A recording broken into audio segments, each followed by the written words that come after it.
Thank you. Hi, everybody. That's my little intro tune. Love it, love it. That's my son's song that he wrote himself. So of course I'll have to use that on my stream. Good evening, everyone. So nice of you to join. We're talking about the myth of laziness, or we could say production, your ability to be productive at work and at home. And we're going to really dive in tonight.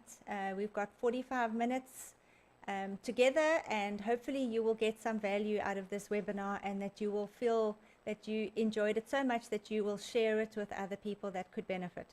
So forgetting books or stationery at home, forgetting where you've left your car keys, forgetting your cell phone, losing your cell phone, leaving things until the last minute, getting to the shops and then realizing you forgot your shopping list at home, not knowing how to use a diary or never using a diary, making use of a calendar. Does this all sound familiar? There's always a production line. There's always somebody waiting, or there's always somebody waiting for somebody else to give them something so that they could carry on and give it to the next person. There's never just somebody that's working all by themselves in their silo. So does this sound like somebody you know, or does this sound like you? We're going to explain the 8 main reasons why somebody might be not as productive as they should be. And we call this output failure or laziness. We even say you're lazy because you haven't been able to do what you said you were going to do. So we are going to be talking about this, and at the end I'm going to give you a free online assessment that you can do to assess your own productivity and see which area you might need to work on. So joining me this evening, I'm always happy to have my colleague and friend Danny R. Hing with me. She's a remedial therapist here in Port Elizabeth as well. And we're going to break this topic down and give you some important and very necessary tips and tricks. Hi, Dan. We're not going to talk about all the technical hitches we had in order to be here this evening, but it's lovely to have you. I'm so glad. Well, we're up and running. Me. What were we talking about again? Yeah, exactly. We're talking about the main reasons why someone might be failing at something, failing in the area of productivity. So what are some of the questions, Dan, that we might have to ask ourselves in terms of output failure, or how would we know that somebody is suffering from output failure? Well, you're going to potentially have a child who, or an adult for that matter, who becomes completely despondent with having to do whatever it is, the task that has been set for them.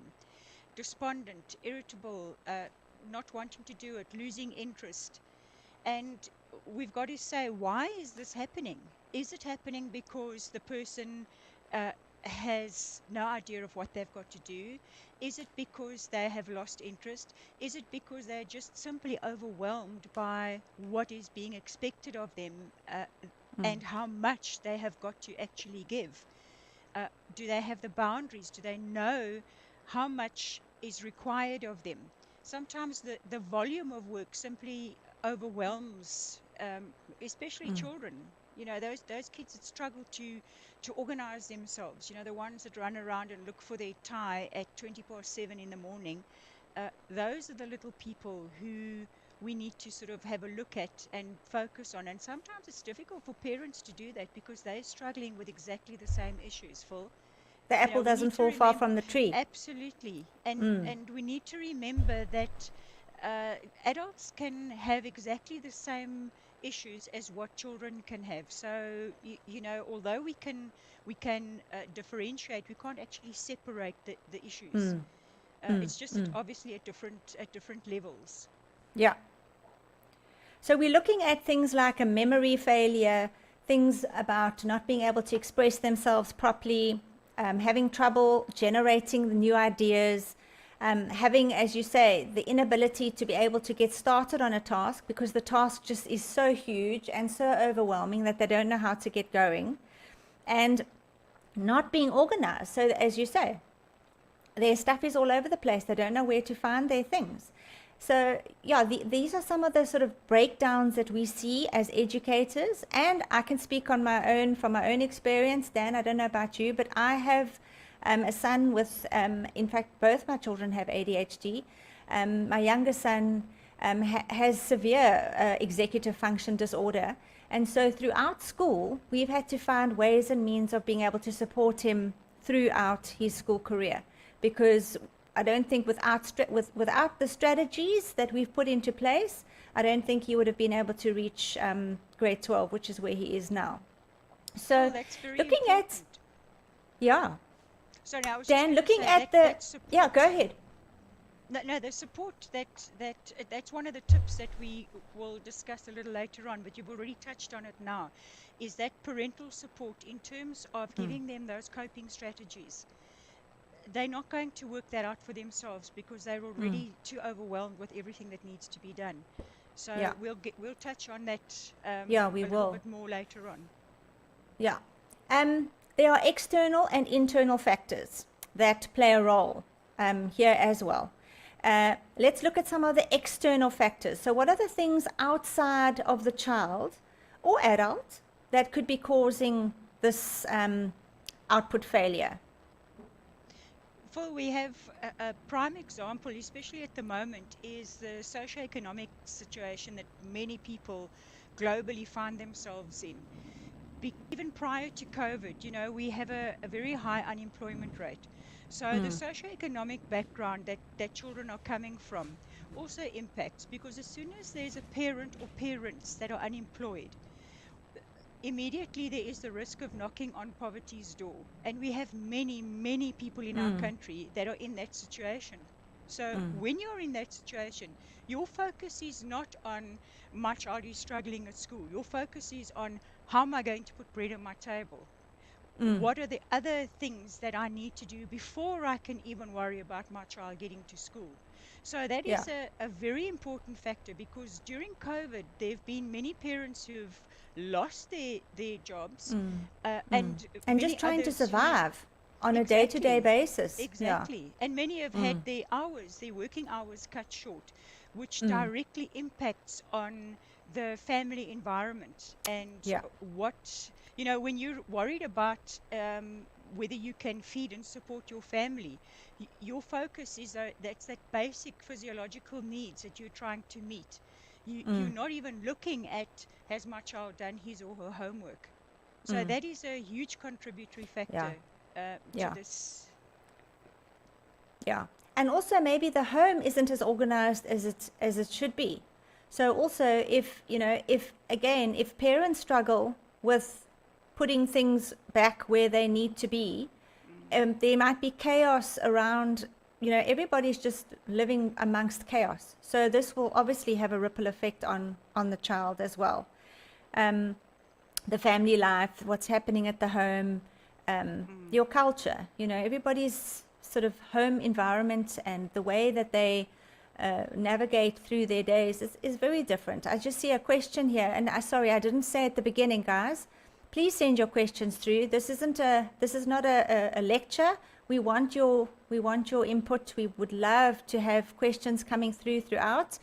Danny and I will just pace ourselves accordingly, and whatever we don't get to in this talk, I promise you now there'll be an article or a blog that will come out after this, and we can send that out to you as well, as long as you just send me an email. So if we don't get through everything that we've got in our show notes, that will come through in an article. So this person is saying, I don't know who it is, apologies, Facebook doesn't allow us to know who you are, which is absolutely fine. She's battling to focus on one task when we have a few things to do. So do a little bit on one thing and then grab another. Listen, I also struggle with that. Listen, I'm an adult with ADHD, and that is something that I struggle with on a day-to-day basis. If you look at my desktop, my laptop, I've got like 20 tabs open at once on my laptop, and I flit around looking at, all of them at the top. It's a matter of priority. It's a matter of looking at what you need to do at the beginning of the day, putting those down, and then prioritizing what is the most important. It's about project management, and making sure that you achieve. Don't set yourself too many things to do in one day, but look at what you can accomplish. Sort of prioritize those things, put the important things to do first, and the things that are more vital, and then tackle each one. And the best part about putting things down on paper and getting to them one step at a time is you're able to cross them out when you're done. So at the end of the day, you can say, okay, I had 15 things to do, I've done 5. So then the rest can just be carried over to tomorrow. Dan, do you have anything to add there? Definitely, Phil. I'm reading that as well, and I can identify quite strongly with that. What I can add to that is also many people, they might have only 5 things, important things, equally important things that they need to do today. My problem is that I try and do everything 100% correctly instead of getting something done. And this I was told by a few people years ago, decades ago. Rather try and do something 80% correct, 90%, and get the task done, a good job done, than trying to get everything 100% and you don't get anything finished. Yeah, So we're I not superwoman. identify Yeah. with that, but also that is I think nature of, for example, a mom's day, because you will walk into a child's bedroom to put down their laundry that's been ironed, and you'll see a plate there. So you put the laundry down, Yeah, you of don't put course. it in the cupboard yet. You pick it up and you do, and by the Yeah. time you get to the And then kitchen, get distracted. absolutely. So I think also because our lives have been becoming incredibly busy, and that's what happens, and definitely it becomes overwhelming. There are So so in many other words, things, I'm what you're not going to saying get it here done. is that sitting with 5 things done partially is better than sitting with nothing done at all. Absolutely. Definitely. Yeah. And Phil, all of these things are touching on what's coming a little later in terms of how to manage time and how to manage not just your time, but how to organize your life so that you can manage your time a little bit more effectively. Yeah, at the end of the day, we're all wanting to be as productive as possible because people are paying us to do a job. People are expecting things from us in order for the next person that is waiting for our little part to be done to carry on and continue along the production line. So let's look at the internal factors. The internal factors that could be playing a role here, besides your motivation of, nobody wants to go into ironing, but it has to be done, right? The motivation will be I'm either going to go to work tomorrow morning and my clothes will be as wrinkled as my face, or I'm going to make sure that I iron it tonight, not first thing tomorrow morning, because invariably there's not enough time. But there needs to be that intrinsic motivation to get something done. And very often, well, I speak for myself, I lack that motivation. Not because I don't want to do it. It's because, and I just use this as an example again. If somebody has got a cup of coffee and they put the coffee mug down on the table instead of taking it to the kitchen, you lose your motivation eventually to say, won't you please take that to the kitchen? So you just do it yourself. So that eventually you just feel, the Afrikaans people have got such an amazing word as moedeloos. You just feel completely, why do I even bother? So before you've even started, people tend to give up. That internal motivation is very important, and it's affected by a multitude of other factors. Including what we had spoken about earlier on in terms of the home environment, the socioeconomic factors within that family, because every family's dynamics are different. And that's definitely important. Also, when people are in their place of employment, we all want to strive, or we all try and do better than where we are at the moment. So you try and improve yourself. I mean, everybody would like to have an increase in their salary. You'd like somebody to notice what you're doing. And sometimes when it's not noticed, we take that as a personal, we take it personally, Yes. and I do that. I've worked so hard and nobody has noticed. You're not getting the recognition. Absolutely, and Yeah, that yeah. is also, it's disheartening, especially for teachers specifically. You have got so many, and we've discussed this before, between the pair of us, that in many schools you have teachers who are trained teachers, but they're actually working as social workers because of the The lack vast exactly the lack of that, support from home. of course, and it's not very often. I mean, obviously you have that lack of support from parents who are not interested, but you also have on many occasions the lack of support because the parents are struggling to cope themselves.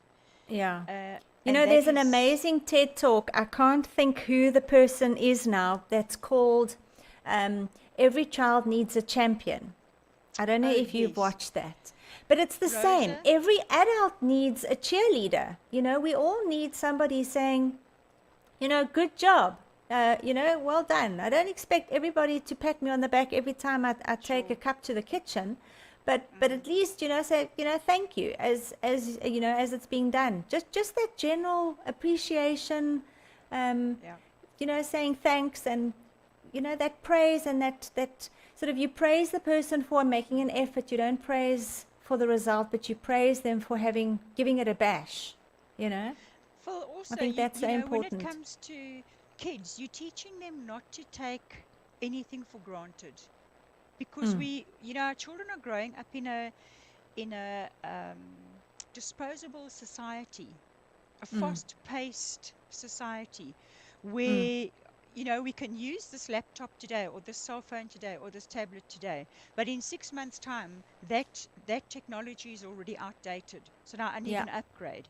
We yeah. are watching a movie. Oh no, this is boring. So we fast Yeah, forward it flick to the to the next. next channel. Yeah, Absolutely. yeah, yeah, yeah. So That that that that whole. instant gratification. Absolutely, that's exactly what it is. Yeah, Um, yeah. and it's that sense of entitlement starts easing in to this whole thing, and before you know it, it's completely out of control, and parents struggle with that at home. Yeah. The other factors is obviously your own initiative, taking your own initiative to do things without somebody asking you to do it. I mean, I think generally, I don't know if I'm wrong here, but I think generally that is missing in a lot of our kids. And I think it's just, again, it's the way that they've been educated. They expect everything to be given to them on a plate, and they seldom take the initiative. The other factor, internal factor, is they need to be in the right mood. They need to be enjoying what they're doing, at least to a degree. And then having some kind of career insight, at least have something that they are working towards. And I think it's the same for us as adults. If there isn't anything at the end of it, why are we doing something? What's the purpose? How does it affect me when it's done? It's that whole thing. Kids always say, "Ma'am, is this going to be asked in the exam?"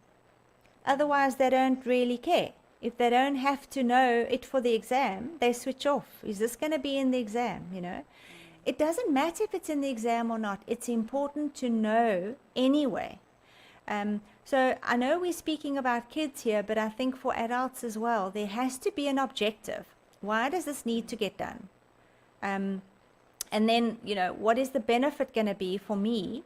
And then what's the benefit going to be for whoever I'm doing it for? It's kind of, there has to be a ripple effect.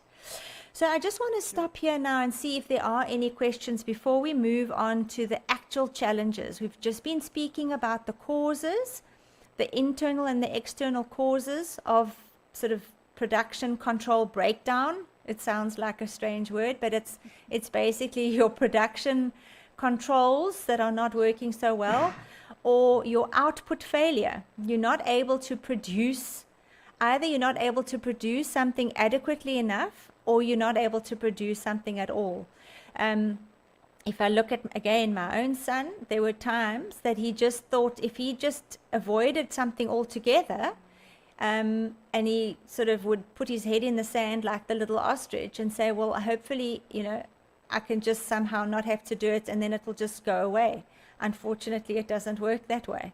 So, yeah, hopefully if there are any questions, please don't feel, if you don't want your question to be put on the screen, you just want to ask a question quietly, you can also do that. You can use an emoji with a shh like that. If you want us to just answer your question without it coming onto the screen, that's also fine. But please don't feel shy to ask a question. Okay, so Dan, we're going to delve into tackling each of these particular areas where there could be some breakdown. So we're going to go to the first one, which is you cannot or you struggle to write properly, quickly, neatly, and it also has to do with your ability to use a computer. So output, remember, output is anything to do with being able to produce something with your hands, specifically. So it's writing, keyboarding, making, something that has to do with the muscles in your hands. So again, kids struggle if they have a lot of writing to do. They have a huge big essay and they struggle to put that down, and so it's too much of an effort for them, and they give up before they've even started.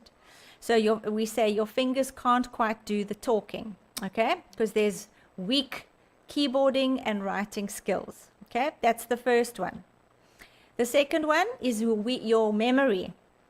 Now, Danny and I joked a little bit about this earlier because memory, as you get older, becomes a little bit more challenging. And so we understand if there are others that can sort of relate to what we're saying. You go somewhere to do one thing and you forget when you got there, you forgot why you got there. I went to the kitchen to do something, but I can't remember when I got there why I was there. So weak memory, here we're talking about your short-term memory. Your long-term memory is normally not a problem. You can remember long-term stuff. You can't always remember short-term stuff. And remembering several things at once. So you've got 3 things to do and you can only remember the one, or you can't remember all of them. And then your working memory is remembering how to do something while you're doing it. And that also sounds a little bit strange, but I always think of it like this. If you're doing a long multiplication sum, there are always the various steps that have to take place when you're doing that sum, and you might forget the middle 2 steps and you're going to never get to the answer because you've forgotten how to do the middle part. And then let's quickly delve into the verbal memory, the verbal language. So again, all about producing. We produce with our pens and our keyboards, but we also produce with our mouths and our language.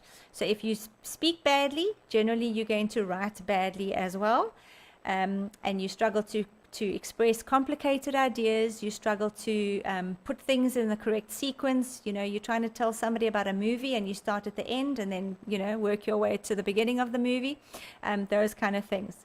So Dan, you wanted to add something about the verbal communication and how I suppose what must parents do to help? Phil, there's so many things that can be done.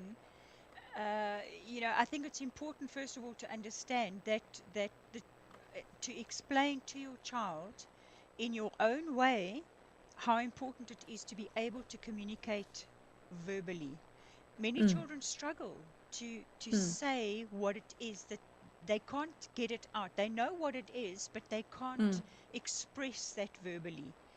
And that becomes quite difficult. And if that skill isn't taught to children gradually, and as adults we become, well, I speak for myself, but we become a little bit impatient because everything is so rushed. We're in such a hurry to get things done. I saw a beautiful photograph that said, it's got a face of a little girl, and it said, if you color it for me, cut it for me, glue it for me, I don't know, there were about 5 things. All you do is showing that you do it better than me.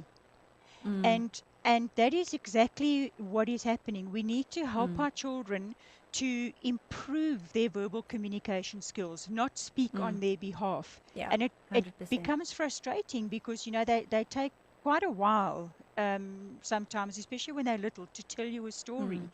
Mm. Um, Mm. and I think something that we can help them with, especially when they have to do orals, is you need to be prepared for what it is that you want to say. As an adult, if you're Mm. going to go into a meeting at work, you can't Mm. just wing it because people are going to pick it up pretty quickly. So Mm. be prepared for what it is that you want to communicate. And while you're doing that verbal, because communication can be gestures, sign language, verbal communication, just a look. You can Mm. communicate just by means of your body language. Correct. So you need to choose your words very carefully. I have Mm. we have a mutual friend actually who is a psychologist, and when she phoned me when I was at work, and I'd say, "Hello, how are you?" Then she'd say, "Ah, you're at work now, aren't you?" Because if I wasn't at work and she phoned, then I'd say, "Hello, darling, how are you?" And Mm. it's those words that we choose for Mm. specific situations that we are Audiences. in. Yes, Absolutely, that's yes, exactly yes. what it is. Mm. And then Mm. speaking clearly, when you are going to communicate with Mm. somebody, in Mm. order for them to understand what it is you're trying to say, you need to choose your words carefully, Mm. speak clearly so that that Mm. person can understand, and don't just Mm. rattle on.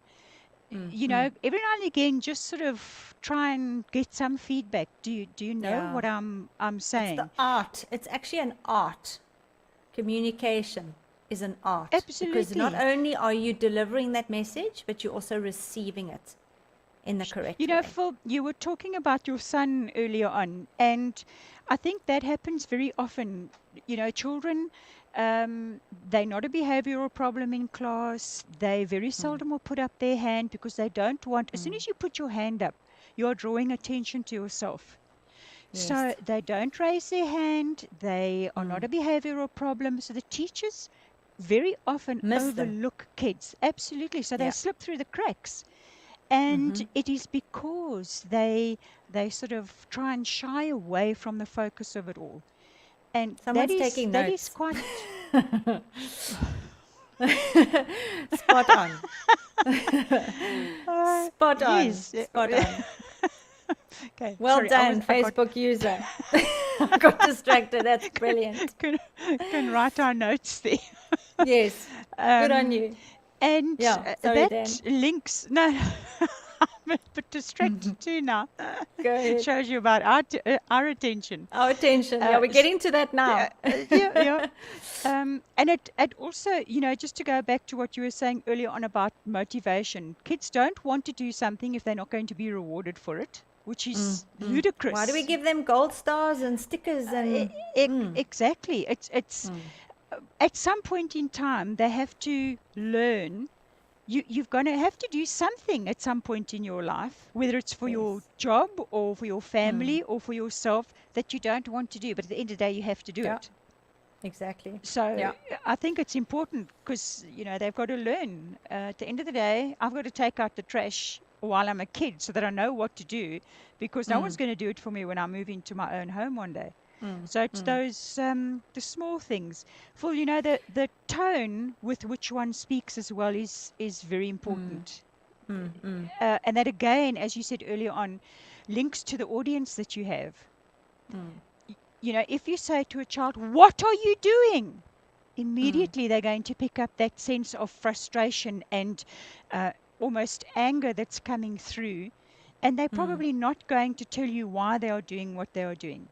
mm, Uh, mm, they might be ruling a line where they shouldn't be. mm, mm, So, the tone of voice that you are going to use in whichever situation you're in, because at the end of the day, every situation we're in is a social situation. mm, mm, If you are with your friends and you're having a braai, that's a informal social situation, the mm, same as when you're with your family. But when you're mm, at work, it's a more formal situation that you're mm, in. mm. And each one of those is going to be the language we use, the tone we use, the words we use, all the vocabulary is going to be directly linked to that situation that we're in. So they're all Yeah. contributing factors. You know, children sometimes I learned a very interesting thing from one of the Xhosa students in my class many years ago. And we were talking about communication and looking. When a teacher speaks to you, look at the teacher. And the one chap said, ma'am, in our culture, it is disrespectful to look at an older person in Another their eye. person. Yes, Yeah, they and look we are saying, down. and that goes back to what you were saying earlier on about the cultural environment. You know, there are cultural differences as well when it comes to looking at somebody. But that eye Do I contact is a tricky one, because a lot very of people on the spectrum struggle to make eye contact. yes. And I think that is where this whole sort of inclusion comes in, that you might not be able to look somebody in the eye as much as you really, really would like to be able to. You just can't. So, yeah, that eye contact thing, I've learned to not force children to look at me when they're speaking, because, you know, it might not be very comfortable for them to do. But definitely, I mean, it's something to be aware of. Well, if you Dan, yeah, go ahead. No, I was just going to say the eye contact needs to be in context as well. If you are doing ABA with a child that's on the autistic spectrum, that is one of the focuses, is that if the child looks away, you gently, continuously redirect their focus to you. But that's because that's a specific program that you're dealing Technique, with. So yeah, you're yeah. correct. The eye contact, it sounds like a small thing, but it is each situation has its own relevance to the eye contact. Well, actually, one of our teachers at school, Mrs. Maxwell, she's amazing. She always says to the children, look at me, look at me. She says, look here, because she wants to make sure that they are actually listening. So she'll say, you know, look at me, and then she'll talk. She won't say, look me in the eye. She just wants to sort of bring their attention back to what she's saying. And I mean, she's an amazing educator. Amazing. She really is, yeah. Because that eye contact thing is it's a very difficult part of the communication. Can be intimidating for children as Very. well. Okay, let's go on to number 4. So we spoke about, the first one was being able to produce writing or keyboarding, your memory, which could be weak. Number 2. 3 is your language, your verbal communication might be a weak area. Number 4 we're getting to is generating ideas, being able to brainstorm, critical thinking, being able to generate original thoughts and ideas, personal interpretation about things, and problem solving. Those are all under that whole creating or being able to think creatively, generating your own ideas. Number 5, also a contentious issue, is distractibility or lack of attention. And then under here would obviously come your ADHD type diagnosis as well.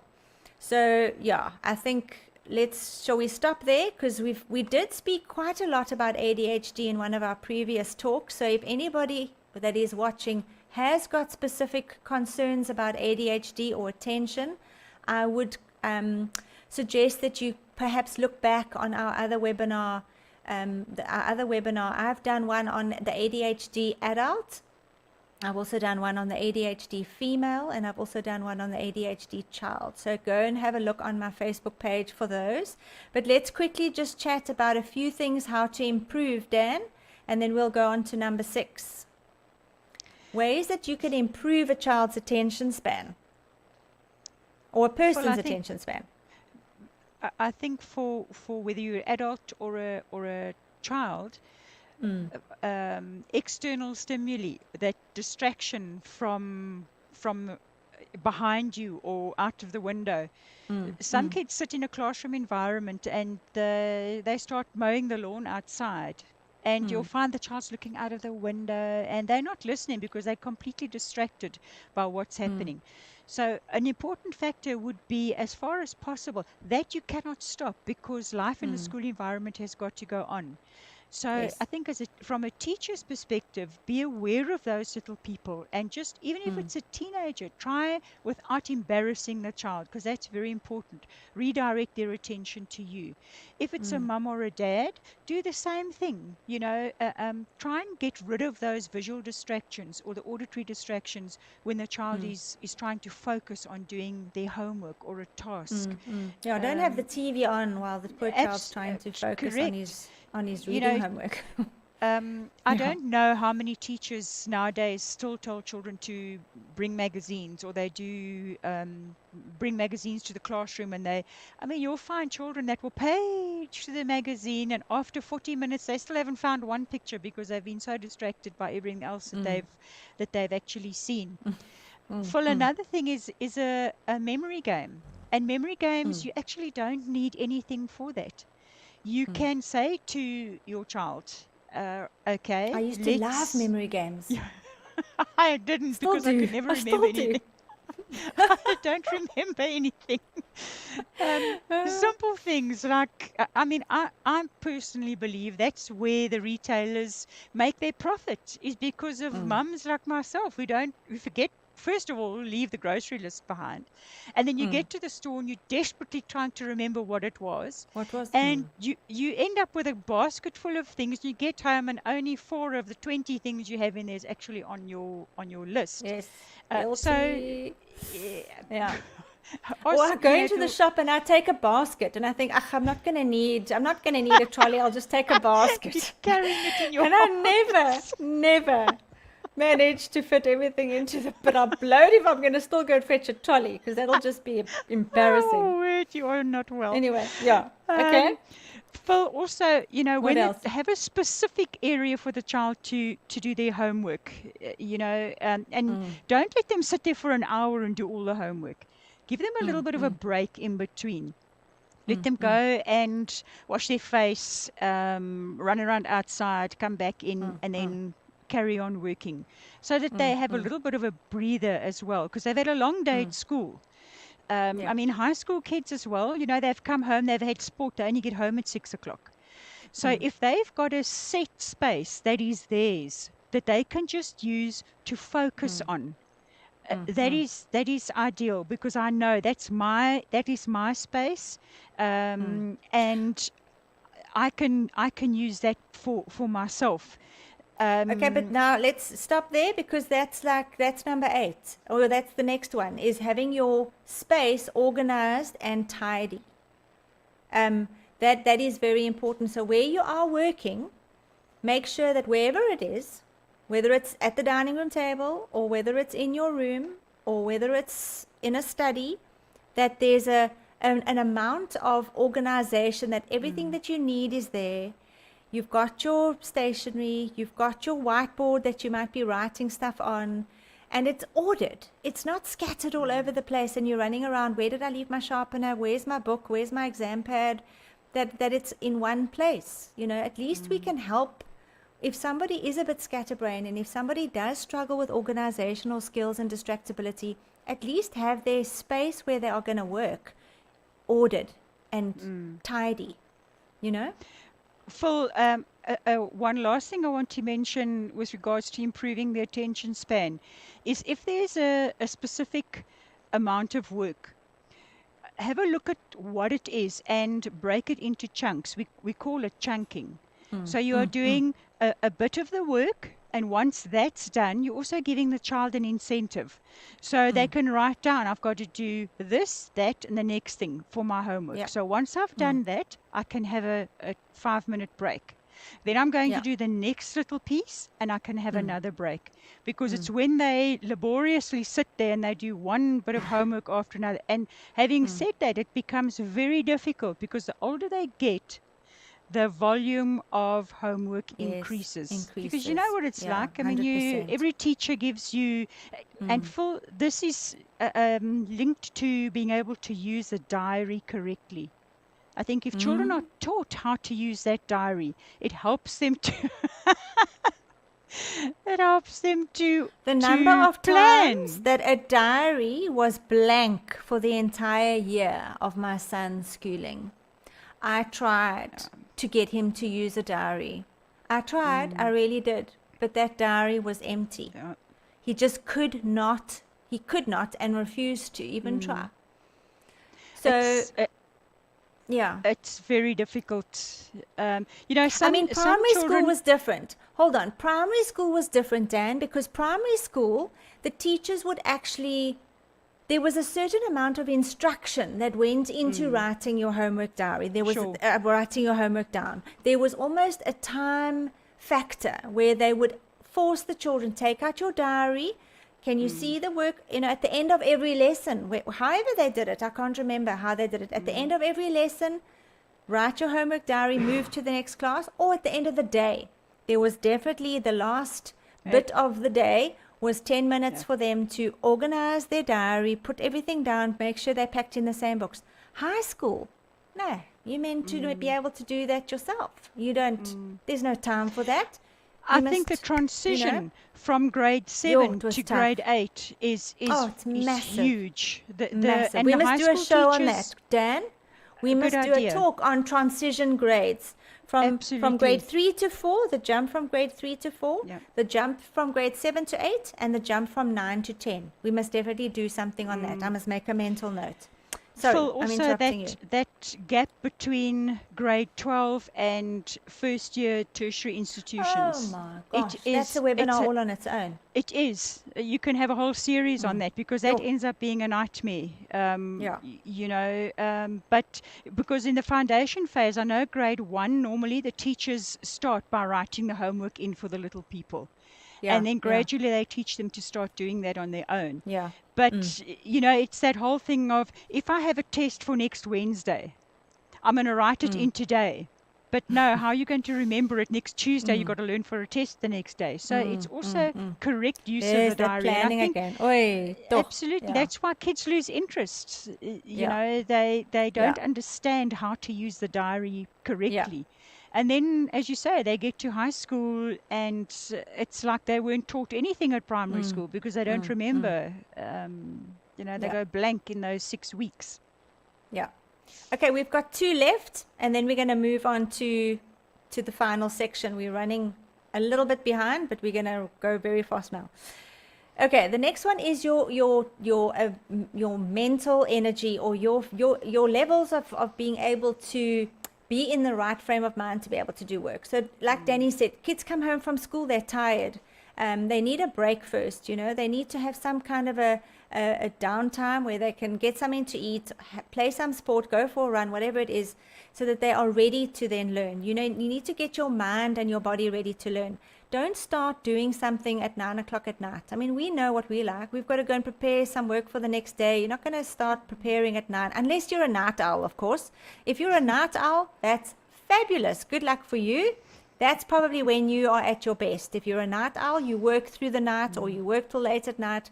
That's fabulous. But not all children or kids who are going to school the next day can, because they've got to get up for school the next morning. So make sure that you time when you are going to work best. I know that there are some habits of highly effective people where they say, I know when I'm going to be at my peak, and I will leave the most challenging tasks for that. So for some people, it might be before 11 o'clock in the morning, they do their most challenging task.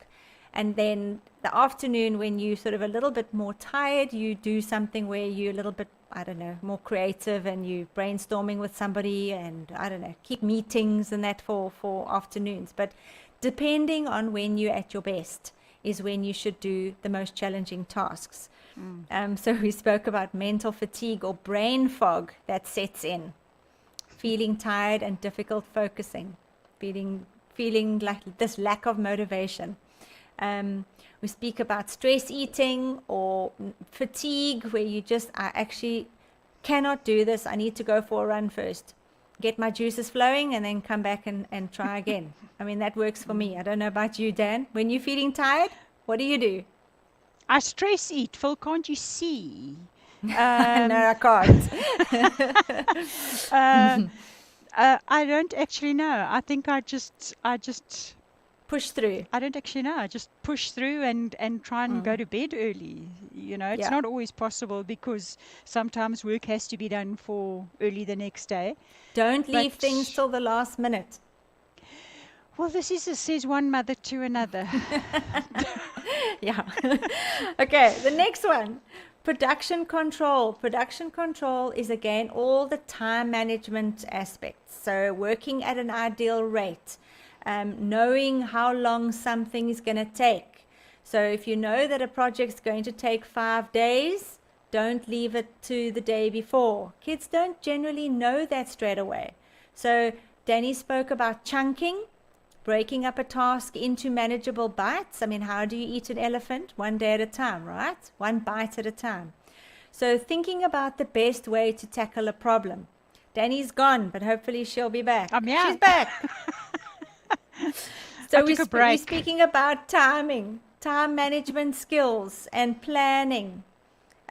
Thinking about the best way to do something again. If you've got something that you need to do, knowing, okay, what's the best way to do this? Is the best way to do a video presentation? Is the best way to do an article? Is the best way to do a slide?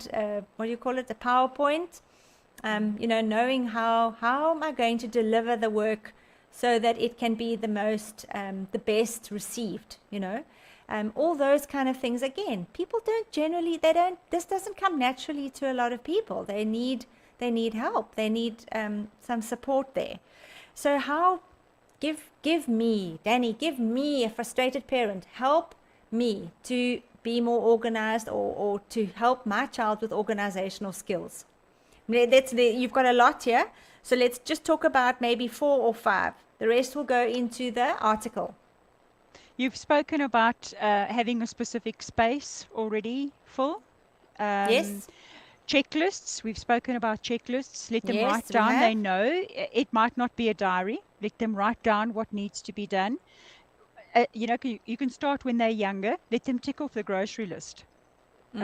Have some patience. Give them the list. Let them tick off as they go along. Yes. We've already discussed. You mentioned arranging what you have to do in order of priority. Clean up. Have a weekly cleanup where the child goes to that desk. I mean, we do it as adults, and you have a look at it and you say, it's an organized mess. It looks like chaos, but I know where everything is. But do you really know where everything is?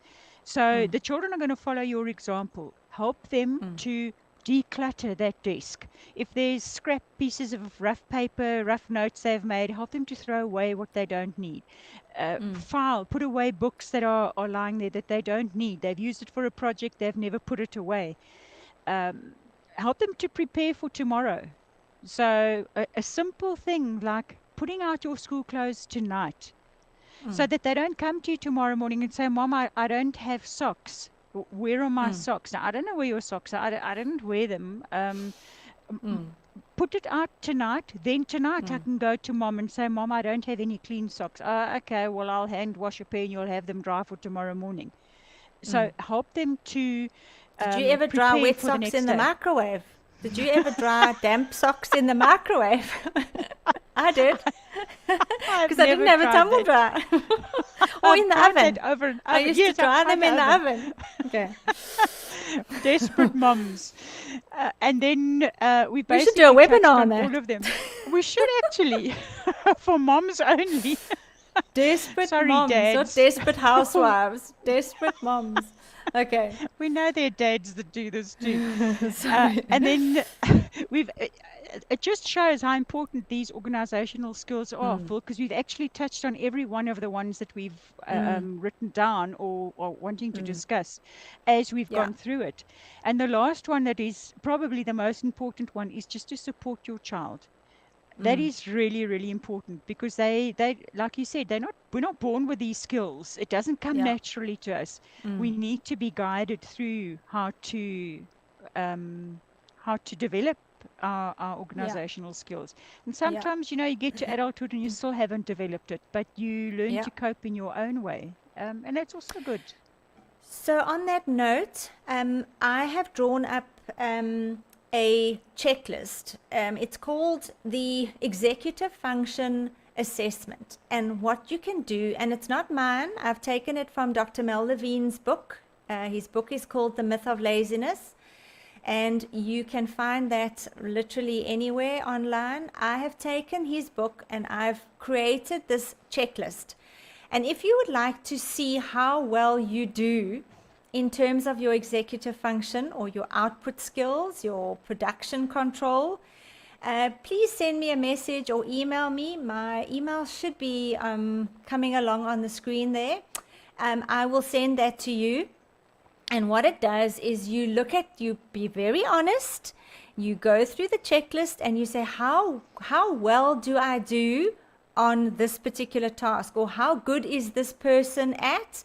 And there will be tasks there, and it's 1 to 5, and then I score it and I give you a little feedback at the end. It's all online, so you don't need to, it's completely, you can do it anonymously, but then you're not going to get the feedback from me, but you're more than welcome to do it anonymously. Or if you would like a report to come with some maybe tips and tricks of how you can improve on the areas where you struggled or that you are weaker than others, because listen, let's face it, we cannot be good at everything. There will be sections that you are better at and sections that you are not so good at, and that's absolutely fine. That's what makes us unique. So if you would like that, please email me and I'll send it to you. It's a link, and you just download, or you go onto this Google form and you fill it in, and Bob's your uncle. Any more questions before I finish off and say good night? In terms of production control, output failure, it's been so nice chatting about this. This is something very close to my heart because, like I said, I have had to be very creative with how to get my child motivated to do anything. Projects were always a nightmare. Studying and preparing for tests and exams was really challenging. But at the end of the day, we found a way to work together, and thank goodness my child is still alive. And I really do sympathize with parents who are struggling with this kind of thing with their kids. And I really do think this is an important topic to discuss. So like I said, that article, Dan and I put together the show notes for this talk, and then we will send out an article. But please email me if you would like to receive that. And yeah, next week we do a quick Q&A. Wednesday is just a summary of tonight's talk. So please feel free to watch next week or share this with other people, invite them. Every Wednesday, 8 o'clock, we chat about various challenges that we might be dealing with or our kids might be dealing with. And Danny, do you want to quickly tell what is your area of specialization with regards to doing remedial? What sort of age group do you like working with, and what particular areas do you like to help kids with? In the past, I've basically worked with children from grade 1, and the focus has been reading comprehension, phonics skills, and maths. But recently, my focus has gone over completely to reading comprehension skills. Reading is learning, and it's a mechanical skill. So it doesn't mean that the child's going to understand what they have read, but they will need that for every other subject apart from English. So my focus 100%. Is very specific, reading comprehension skills. And I do that for English first language, home language, and first additional language. So that's where my focus is at the moment. And are you doing face-to-face, Dan, or is it online? I actually have, I wanted to start online. Everything is up and ready to work online, but the parents that have made contact have actually asked for face-to-face sessions, which I found very, very interesting. I don't know what the reason is behind that, because at the end of the day, when it's face-to-face, they have to find the time, bring the child to me, then they wait, and then they've got to take the child home or come and fetch the child again if they haven't waited. But that seems to be what they've wanted. I can't explain why. But that's Okay. it's face to So face they can again. contact you. Yeah, if anybody would like to schedule an appointment with Danny, send me an email as well. I can put you in touch with her. I have chosen to do more online consultations, simply because I don't really have a place here set up to do sessions with kids, but I prefer working with the parents and the older children. So just to give parents some support. They generally phone me with particular areas that they are worried about or concerned about relating to their children. Maybe, things are not going so well at school. And they're just needing some advice. So I've been doing quite a lot of online consultations and assessments online with kids. It's been quite nice because we've hooked up through this kind of channel, and the mom is there with the child, and the child and I are working together online, and they do assessments, and I send through the tests ahead of time. The parents prints them out, and then they do them with me online through the camera. So it's been quite interesting. I enjoy that, I must admit. And also just chatting to the child through WhatsApp. It's generally support for a child that might be struggling. Then they can reach out to me on WhatsApp or through my email, or we can do little sessions like this. But yeah, it's so nice that we have Dan and I have got different fields of expertise that we work with, and we support one another. And yeah, we are around if you want to reach out to either of us through Facebook, through WhatsApp. But yeah, I think we've spoken a lot. It's been a lot to take in. And it's been amazing. Thank you so much, Danny, for, again, giving up an hour of your time, if not more, because, of course, we have to go through what we're going to talk about. So I appreciate your support, my friend, and your guidance, your wisdom. Thank you so much. 2 cents worth. Thanks for having me. And thanks, everybody, for watching. We will see you again next Wednesday, 8 o'clock. Have a good evening. Bye. Bye-bye.